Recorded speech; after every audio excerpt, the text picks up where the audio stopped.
और चेयरमैन साहब, आप उर्दू को जानते हैं। किसी एक शायर ने शायद बरसर इख्तिदार जमात के लिए ये शेर कहा होगा कि उसूल बेचकर मसनद ख़रीदने वालों, निगाह अहले वफ़ा में बहुत हक़ीर हो तुम।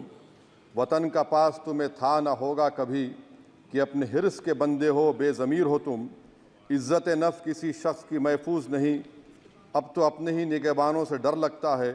डंके की चोट पे जालिम को बुरा कहता हूँ, मुझे सूली से न जिंदानों से डर लगता है।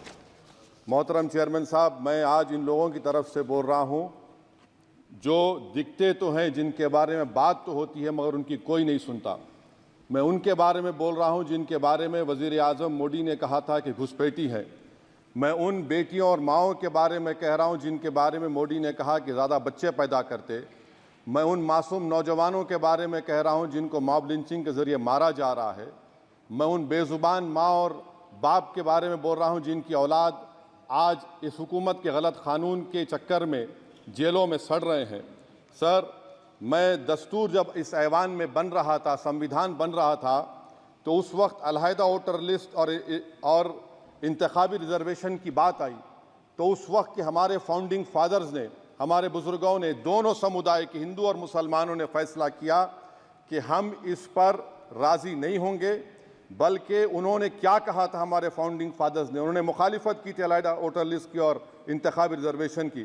उन्होंने कहा था, I quote sir, it is the duty of majority community to ensure that minorities are elected in the representative numbers. BJP मुसलमानों की नफरत पर जीतती है और मुसलमानों के नाम निहाद मसीहा मुसलमानों के 90% ज़्यादा वोट हासिल करते हैं, मगर फिर भी इस ऐवान के दरवाजे नहीं खुलते मुसलमानों के लिए और सिर्फ 4% मुसलमान जीत कर आते हैं। सर, संविधान सिर्फ एक किताब नहीं है जिसे चूमा जाए, संविधान एक किताब नहीं है जिसे दिखाया जाए, संविधान एक सिंबल भी है, मगर संविधान एक हमारे बुजुर्गों के ख्वाबों की किताब है। हमारे जमहूरियत को हमारे बुजुर्गों ने इस तरह समझा, हमारे फाउंडिंग फादर्स ने इस तरह जमहूरियत को समझा कि इसमें हर समुदाय और मजहब और समाज के मानने वाले लोगों की राय को शामिल किया जाएगा इस मुल्क को चलाने के लिए। मगर इस ऐवान में सिर्फ 4% मुसलमान जीत कर आते हैं। मैं संविधान से जो मोहब्बत के दावे करते हैं उनसे कहूँगा कि कभी उठाकर पढ़ो कॉन्स्टिट्यूएंट असेंबली डिबेट्स में कि नेहरू ने, HC मुखर्जी ने, सरदार हुकुम सिंह ने माइनॉरिटीज़ के बारे में क्या कहा था। सर, वतन अजीज़ का मुस्तकबिल कैसा होगा जब बीजेपी मुझे गायब करना चाहती है और दीगर हिज़्ब इख्तिलाफ की पार्टियां के लिए मेरा वजूद सिर्फ वोट डालना और अपनी खबर में जाकर सो जाना है। इसीलिए आप देखते हैं कि समाजी इंसाफ है सर कि 4% मुसलमान जीत कर आते हैं। सर, इस ऐवान में OBC समाज के MP अब अपर कास्ट के MP के बराबर हो चुके हैं। OBC समाज के MP अब अपर कास्ट MP के बराबर हो चुके हैं और 14% मुसलमान सिर्फ 4% जीत कर आते हैं। CSDS का डेटा ये बताता है कि इस मुल्क में जो वोट बैंक है, जो एक मुश्त वोट डालता है, वो अपर कास्ट का है। मुसलमान का कभी ना वोट बैंक था ना कभी रहेगा। सर, 4 जून के बाद 6 मुसलमानों की मॉब लिंचिंग हुई। 11 घरों को मध्य प्रदेश में मोदी के बुलडोजर ने निस्तो नाबूद कर दिया। हिमाचल प्रदेश में एक मुसलमान की एक दुकान को लूट लिया गया और हिज़्ब इख्तिलाफ की पार्टियों की तरफ से सन्नाटा है। शायद अब वक्त आ चुका है कि लफ्ज़ मुसलमान का नाम लेना भी अब उस पर पाबंदी आयद कर दी जाएगी। सर, मैं ये बात बताना चाह रहा हूँ कि नरेंद्र मोदी को जो मैंडेट मिला है। एक मिनट, आप लोग बैठ जाएं, कृपया आप लोग बैठ जाएं। श्री मनसुख मांडविया जी, आप लोग बैठ जाएं, कृपया माननीय सदस्य बैठ जाएं। श्री मनसुख मांडविया जी, कृपया आप लोग बैठ जाएं। अपने प्रारंभिक भाषण में आप लोग बैठ जाएं। माननीय सदस्य ने अपने प्रारंभिक भाषण में जो शब्द प्रयोग करा है उसको ऑथेंटिकेट करा जाए।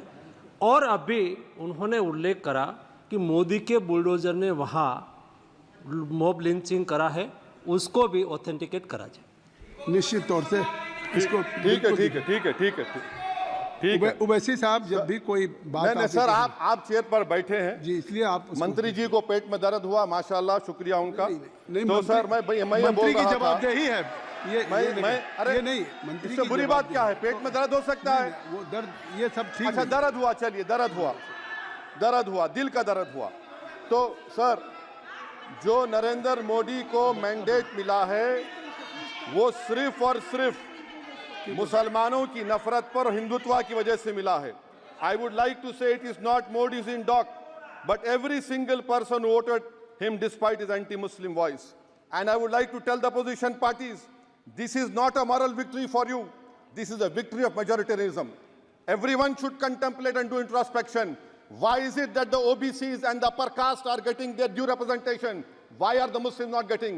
Are we here only to vote for you and not to get elected? If that is the case, please tell us that we are only here to vote for you. Sir, आज भारत के आधे नौजवान बेरोजगार हैं और रोजगार की तालाश, बेरोजगारी का आलम यह है सर कि मोदी सरकार के 5 साल में 75 लाख एस्पिरेंट्स की जिंदगी बर्बाद हो गई, 6 पेपर लीक हुआ। बेरोजगारी का आलम यह है सर कि रशिया जा रहे हैं, वहां जाकर अपनी जानों को दे रहे हैं। बेरोजगारी का आलम यह है कि नरेंद्र मोदी रोजगार का कैंप चलाती है नौजवानों के लिए कि तुम इजराइल में जाकर काम करो, उनको कैनन फॉडर बना रही है ताकि फलस्तीनियों की जायदादों को हड़प कर सके। ये भी कंक्लूड मैं, अरे सर मेरा टाइम है। कहाँ टाइम है सर? आप ये टाइम ले लिए मेरा। सर मैं 2 मिनट दीजिए। ये विश्वगुरु की पॉलिसी है। इजराइल को 27 टन हथियार जा रहा है। 9 मिलियन भारत के लोग गल्फ में काम करते हैं, क्या असर पड़ेगा? 47,000 इजरायली फलस्तीनी मार चुके हैं। क्या है हमारी पॉलिसी सर? क्यों हथियार दे रहे हैं सर? नस्लकशी हो रही है। सदर जमहूरिया के खुतबे में राष्ट्रपति के सर, मैं उसी पे बोल रहा हूं सर, उसमें लिखा हुआ है फॉरेन पॉलिसी के ऊपर, आप पैराग्राफ नंबर 25 देख लीजिए। सदर जमहूरिया में सैचुरेशन अप्रोच है। क्यों नहीं मोदी सरकार माइनॉरिटीज को तीनों स्कॉलरशिप को डिमांड करती है सर? उसको आपने बजट कम कर दिया। सर बनारस का बुनकर 18 महीने से मंडी का शिकार है, सूरत और बेंगलुरु जा रहा है। सर आखिरी बात कंक्लूड कर रहा हूं, आखिरी बात सर, पनून केस में निखिल गुप्ता, मोदी ने कहा था कि हमने घर में घुसकर मारा, तो निखिल गुप्ता को किसने ऑर्डर दिया था पनून को मारने का? अगर नहीं दिया तो उसको बचाइए, और अगर दिया नहीं तो फिर उस पर पीएमएलए क्यों नहीं लगाते? और सर समाप्त करो। कमेटी बनाई आपने, उसका क्या हुआ? सर हम एससीओ को नहीं जा रहे। सर मैं आपको बता रहा हूं कि मैं अपनी इस तकरीर को टीपू सुल्तान की नजर, सुनिए सर, अब हो गया खत्म कर रहा हूं सर। मैं अपनी तकरीर को टीपू सुल्तान के नजर कर रहा हूं। ये टीपू सुल्तान की फोटो है, क्या आप इससे भी नफरत करेंगे? सर ये संविधान में टीपू सुल्तान की फोटो है जिस पर वल्लभ भाई पटेल ने साइन किया, श्यामा प्रसाद मुखर्जी ने साइन किया। ये आपकी नफरत है सर। आखिर में मैं अपनी बात को खत्म कर रहा हूं इस शेर पर कि क्या दिन दिखा रही है सियासत की धूप छांव, जो कल सपूत थे वो कपूतों में आ गए, थे इस कदर अजीम के पैरों में ताज थे, इतने हुए जलील के जूतों में आ गए। बहुत बहुत शुक्रिया सर। श्री गौरव गोगोई जी।